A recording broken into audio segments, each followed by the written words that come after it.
문자 왔어. Kembali lagi di channel Zona Santai. Perlu diketahui bahwa ini adalah video spoiler. Oke, sebelum melanjutkan, jangan lupa di subscribe, like, dan komen. Dan bagi yang ingin mengetahui update ceritanya, bisa menekan tombol lonceng yang tersedia agar tidak ketinggalan ceritanya. Liling yang datang bersama Yosue dan mertua laki-lakinya berjalan menuju arah tempat ayah Yanceng berada. Paman Yang, aku ingin putramu dan Yosue membatalkan pernikahannya. Itu semua membuat ayah Yanceng terkejut mendengar apa yang dikatakan oleh Liling. Dikarenakan ayah Yanceng dan ayah Yosue sepakat untuk menikahkan keduanya. Yosue juga dengan terang-terangan menolak menikahi Yanceng di depan semua para tamu undangan. Di sini Yao Xiong, ayah dari Yosue, juga menolak rencana pernikahan Yosue dan Yanceng. Sadarlah, anakmu hanyalah pecundang, dia tak layak menjadi menantuku. Sontak ayah Yanceng yang mendengar pernyataan dari Yosue dan ayahnya menjadi marah. Segera ayah Yanceng mengangkat baju dari ayah Yosue dan berniat untuk menghajarnya. Akan tetapi hal itu langsung dihentikan oleh Liling. Tak terima dengan perlakuan ayah Yanceng kepada mertuanya, membuat Liling kesal dan mengeluarkan kekuatannya bersiap untuk memukul ayah Yanceng. Paman, apakah kamu ingin memukulnya? Sadarilah tempatmu. Dasar tak tahu diri. Beruntungnya hal itu dapat dihentikan oleh Yanceng. Dengan cepat Yanceng menghentikan tangan Liling yang berniat memukul ayahnya. Hentikan perbuatanmu itu. Dia adalah ayahku. Hal itu membuat Liling marah. Kemudian menyiapkan kekuatannya bersiap memukul ke arah Yanceng. Yanceng pun tidak tinggal diam dan mengeluarkan kekuatannya dan segera beradu pukulan dengan Liling.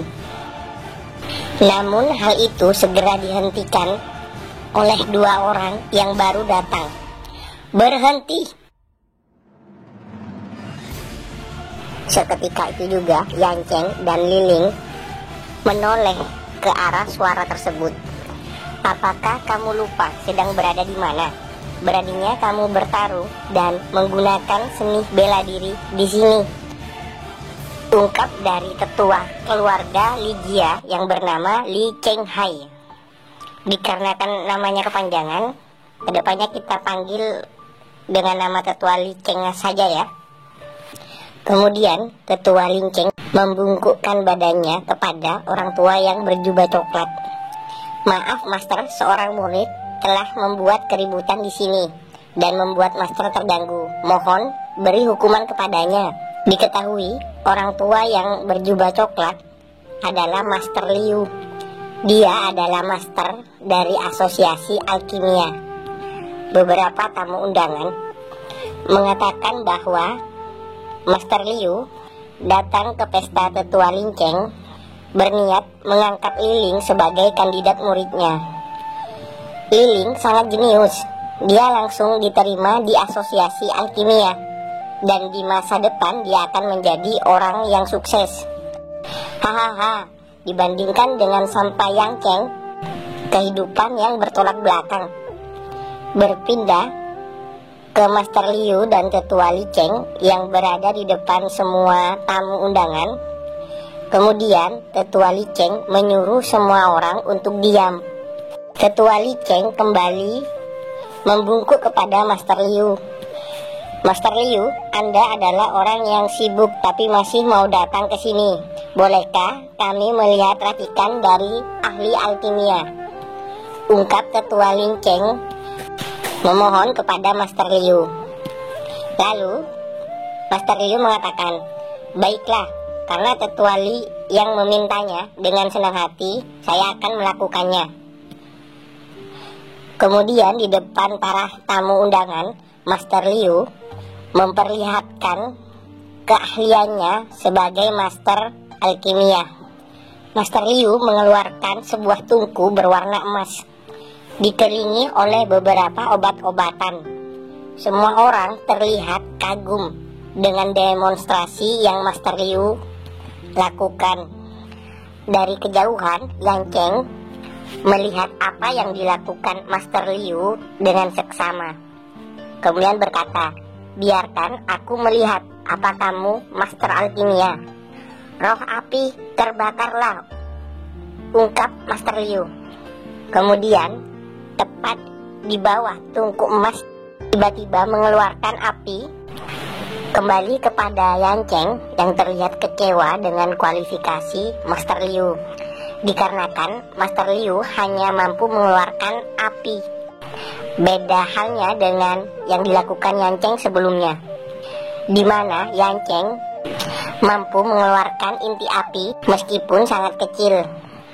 Liling yang melihat wajah Yan Cheng terlihat kecewa, berteriak memprovokasi semua orang bahwa Yan Cheng meremehkan pertunjukan dari alkimia Master Liu. Hal itu membuat Tetua Lin Cheng marah. "Dasar budak keluarga Lijia, beraninya kamu bersikap tidak sopan di depan Master Liu. Kemarilah, aku akan..." Belum selesai menyelesaikan kalimatnya, Master Liu menghentikan Tetua Lin Cheng. Kemudian Master Liu menghampiri Lin Cheng, lalu menanyakan, "Apakah kamu telah memandang rendah diriku?" Sambil tersenyum, Lin Cheng membenarkan apa yang dikatakan oleh Master Liu. Hal itu membuat tamu undangan terkejut. Dia itu cuma sampah, tetapi berani mengatakan hal seperti ini. Bodoh sekali, hahaha. Lihat wajahnya, sampah ini akan segera mati. Di sisi lain, Liling juga memprovokasi Tetua Lin Cheng untuk memberi hukuman kepada Yan Cheng. Segera Tetua Lin Cheng memanggil para penjaga untuk menghukum Yan Cheng. Akan tetapi hal itu dihentikan kembali oleh Master Liu. Master Liu yang penasaran bertanya kembali kepada Yan Cheng, "Aku ingin tahu pendapatmu tentang alkimia."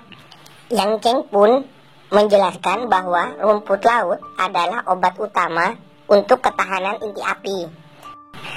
Akan tetapi jangan terlalu banyak digunakan. Hal itu membuat Master Liu kaget dan menyuruh Yan Cheng untuk melanjutkan penjelasannya. Kemudian tiba-tiba Liling menyelah pembicaraan Yan Cheng dan Master Liu, mengatakan bahwa Yan Cheng itu adalah sampah yang hanya membual dan tidak tahu apa-apa, dan memprovokasi Master Liu untuk tidak percaya dengan kata-kata Yan Cheng.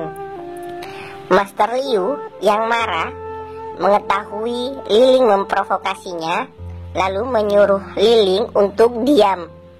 Kemudian melanjutkan pembicaraannya dengan Yan Cheng. "Anak muda, jangan pedulikan kata-kata mereka. Tolong lanjutkan penjelasanmu tadi." Yan Cheng kembali menjelaskan bahwa masih banyak kotoran di akar tanamannya. Racikan obat yang seharusnya dihancurkan hingga halus lalu dimasukkan ke dalam tungku api. Racikan obat itu seharusnya dihancurkan hingga halus lalu dimasukkan ke dalam tungku api.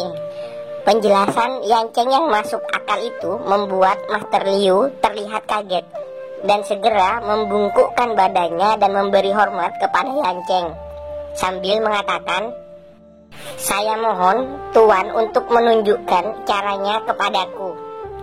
Orang-orang yang melihat kejadian tersebut terlihat syok dan tidak percaya. Apakah aku salah dengar? Master Liu menyebut Yan Cheng dengan sebutan Tuan.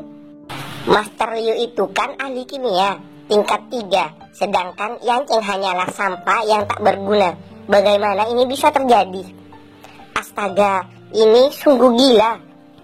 Dengan percaya diri, kemudian Yan Cheng mengatakan, "Kamu raciklah ramuan seni alkimia. Lakukan seperti apa yang aku katakan." Lalu Master Liu menyanggupi dan memulainya dari awal.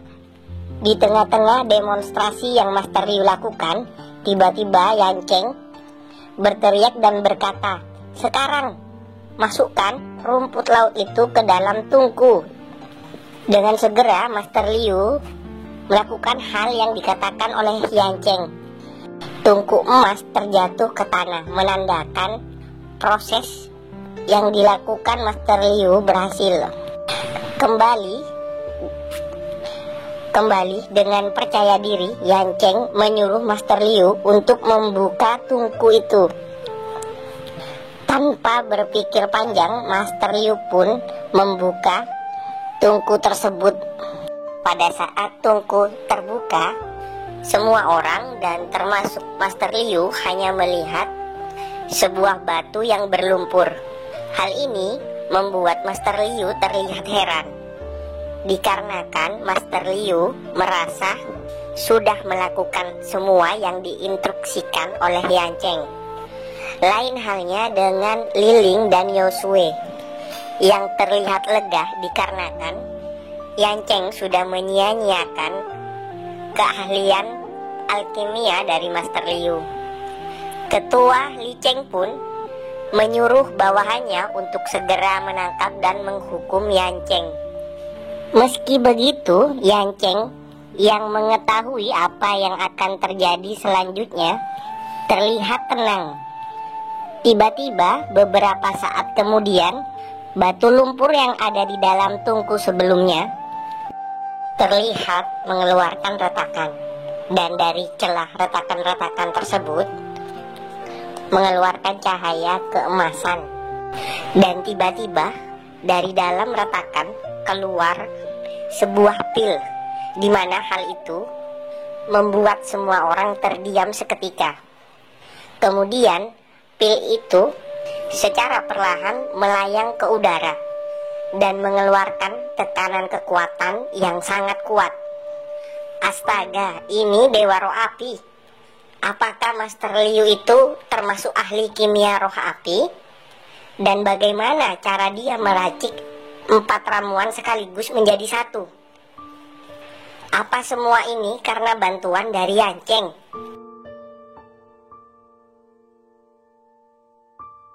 Berbeda dengan Master Liu yang terkagum melihat hasil pil yang dibuatnya.